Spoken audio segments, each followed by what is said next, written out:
Hothouse Earth, putting more energy into climate protection? In the interview, Jochen Flasbarth, President of the Federal Environment Agency.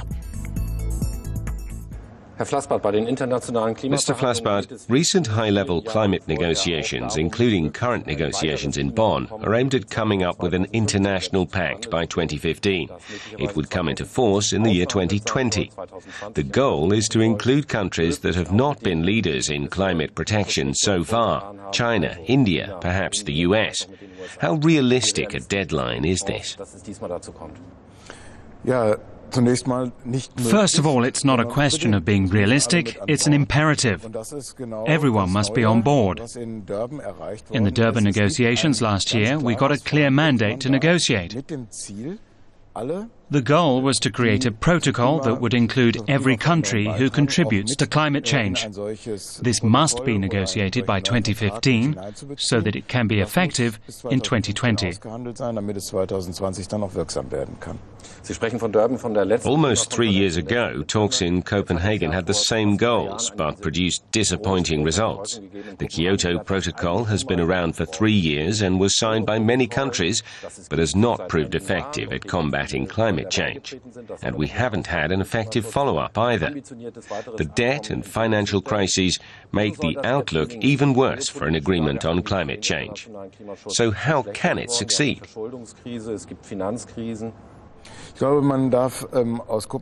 One shouldn't draw the wrong conclusions from Copenhagen. It was worth a try. Almost every major leader said they'd come. And we tried to produce a political breakthrough. At a certain point, everyone knew there would be no binding agreement. But the political effort was worth it, even though in the end it failed, and we fell back into our old negotiating process. That process is terrifyingly slow, but there's no real alternative, and I feel it's a very strong sign of change that none of the countries that used to throw sand in the gears did so this time, including the US. Of course, many developing countries protested at the last minute. Now we have to come together to really engage in this, to get things going again. Isn't that fairly easy to say right now? We aren't talking about a binding treaty yet, so there are many convenient points of agreement. No, that's not my experience in the negotiating process.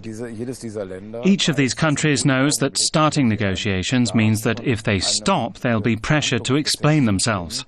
That means that each of these countries, if they didn't have the intention of negotiating in earnest, would have dropped out of the Durban negotiations. That didn't happen, and I find that a hopeful sign.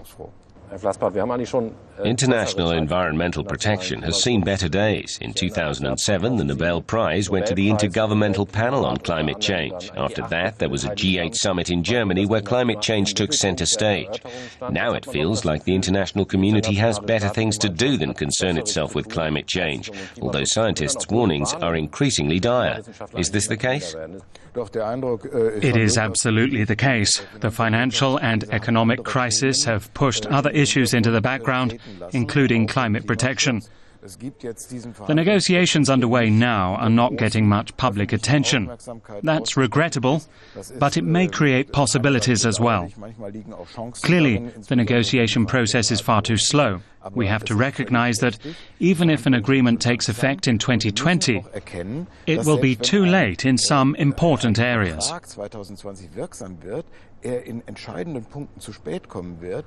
We have to make critical reductions before then. Negotiations aren't the only way. There are other measures we can take as well.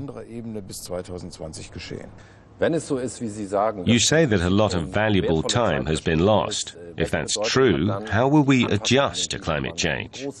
How much effort will the international community have to expend to prepare itself for a new and different climate that's largely irreversible? That must be an important question for your agency, this idea of adjusting and preparing. We've outgrown the idea that adjusting to climate change is the opposite of actively protecting the environment. Before, when I was simply a defender of the environment, it was impossible to talk about getting used to climate change because anticipating it meant accepting the failure of environmental protection measures. But we know that even if we're very successful, and I'm of the opinion that we must be very successful, even then we will experience climate change. And we must prepare ourselves for it. Germany must be ready to a certain extent, but other countries will be more affected than us, countries that may have fewer measures available. Even if it will be less dramatic here in Germany, we will still feel some effects. What will be the measurable, recognizable effects of climate change, as far as we know now?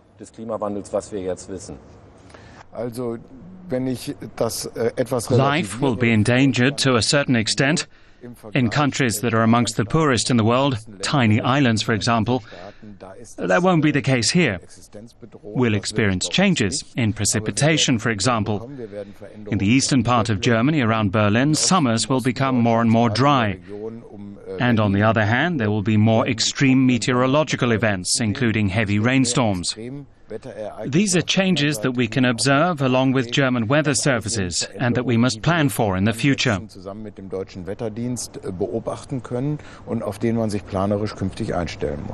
That sounds very ambitious. In your experience, how seriously is Germany's phase-out of nuclear power being taken? Is it really the case that the world is watching? If we manage a phase-out, might Germany become an example for other countries? Yes. There are two ways people look at it.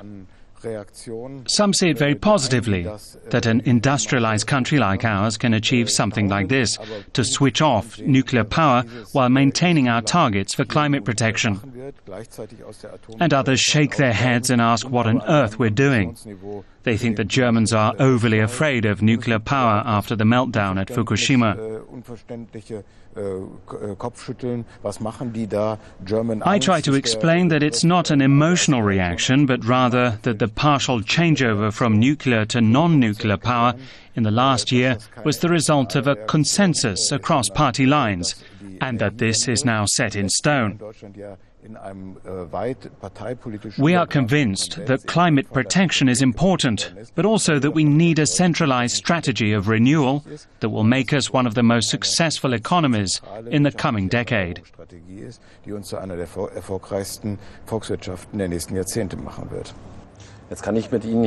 I can't talk to you about international climate protection without mentioning the biggest development here in Germany at the moment. We have a new environment minister whose predecessor was kicked out of office by the Chancellor.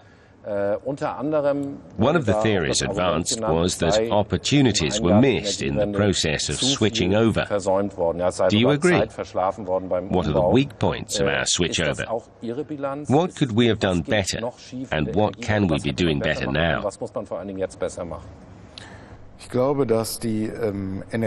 think that the phase-out is going better at the moment than the public realizes. That doesn't mean that everything is running smoothly. Of course, it would be good if we could finally reach an agreement over building renovation targets with Germany's individual states. And it would be good if we were further along in terms of figuring out subsidies for solar energy. There are lots of other things, including the power grid, but we can honestly say that it's only been a year. Who would have believed a year ago that you could wake up one day and new power grids would just be there? That would have been naive. So I think we have to do more in general to communicate positive developments to the public, as well as areas for improvement where we must do more. But we absolutely cannot say that this whole new energy policy is about to fail. Let's go back to international negotiations. There was an environmental conference in Cancun, Mexico, about 2 years ago. A resolution was signed by all participating countries that we would not allow the Earth's temperature to increase by more than 2 degrees compared to the industrializing phase.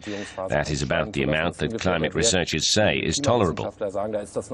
After everything we've experienced, how realistic do you think this 2 2-degree target actually is. It's a political target that's supported by scientific fact.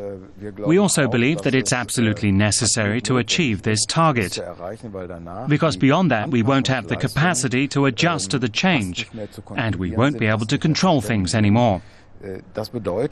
So if we want to keep to this target, we must make sure our emissions peak in the year 2020 worldwide, and then slowly start to decline.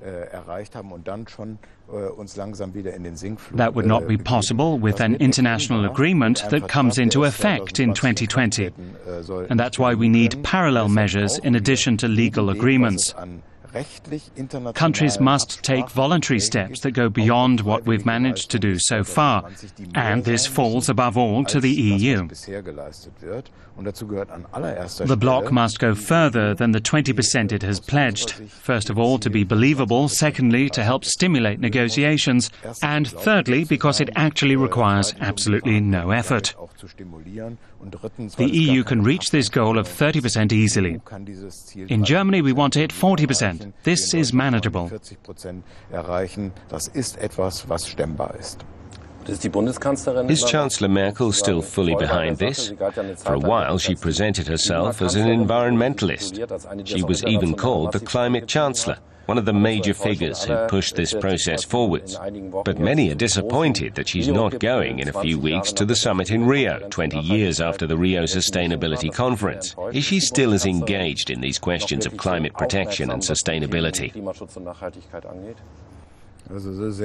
If I understand your question, I think it's not my part as the leader of a governmental agency to make suggestions to the Chancellor, and certainly not via the media, so I'll not comment on that point. Thank you very much.